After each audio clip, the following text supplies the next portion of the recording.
प्रेक्षकांना राशीच्या माध्यमातून मी शिल्पा देशमुख परत आपल्या भेटीसाठी घेऊन एक सुंदर विचार जे आपल्या मालेगावातील संजय पत्नानी यांचे आहेत।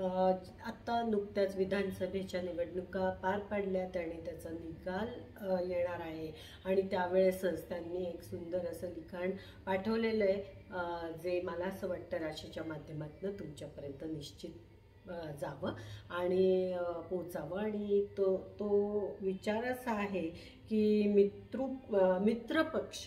मित्रपक्ष तोच खरा पक्ष। म्हणजे निरनिराळे पक्ष आहेत आणि त्याचा काय निकाल उद्या विधानसभेचा लागणार आहे ते येणार आहे, पण त्या नदात त्यांनी असं सांगितलं की मित्रपक्ष हाच खरा पक्ष आहे। तर ऐका हे विचार। प्रत्येक कार्यकर्ता हा चुकीचा नसतो, तो त्याच्या आवडत्या नेत्याच्या वक्तृत्वाने, विचारसरणीने आणि कार्यशैलीने प्रेरित होऊन त्या नेत्याचा समर्थक बनतो। मात्र या समर्थनाच्या नादात तो कधी आपल्या मित्रांना, नातलगांना आणि जवळच्या माणसांना शत्रू समान समजू लागतो। हीच चूक टाळण्याची आवश्यकता आहे। जो निकाल लागेल तो स्वीकारा, मग तो निकाल आपल्या वैयक्तिक नात्यावर परिणाम करू देऊ नका।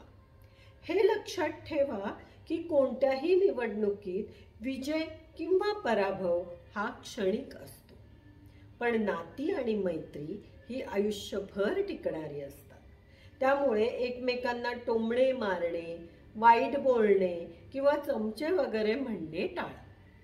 उलट सगळ्यांनाच मित्र म्हणायला शिका, कारण सुखदुःखाच्या क्षणी आपल्याला खरी साथ देणारे कोण असतात? ते आपले मित्रच असतात। निवडणुकीच्या प्रक्रियेत काय घडणार आहे? शेवटी कोणीतरी एक उमेदवार जिंकणार, कोणीतरी हरणार। हार जीत हे निवडणुकीचाच एक भाग आहे, पण आपला स्वाभिमान, आपले नाते आणि आपली माणुसकी याची हानी होऊ देऊ नका। आपला खरा पक्ष कोणता आहे? आयुष्यभर फक्त एकच पक्ष आपल्या सोबत राहणार आहे आणि तो म्हणजे मित्रपक्ष। आपले मतभेद असोत